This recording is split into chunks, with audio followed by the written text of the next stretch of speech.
everybody. Today I am here with Republic Day speech. Good morning, respected teachers and my dear friends. Today is a very special day for all of us. We are here to celebrate Republic Day of India. We celebrate Republic Day on 26th January every year. On this day in 1950, our country got its constitution. The constitution gives us rules, rights and duties. It teaches us to live with unity, equality and freedom.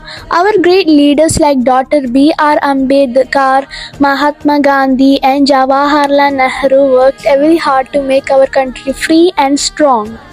India is a country of many languages, religions and cultures, yet we all live together, one big family. This makes our country very special. As children, we should love our country, respect our elders, help others and be good citizens. We should study well and make our parents and nation proud.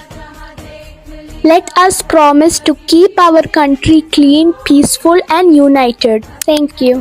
Happy Republic Day and thank you so much for watching this video. Bye.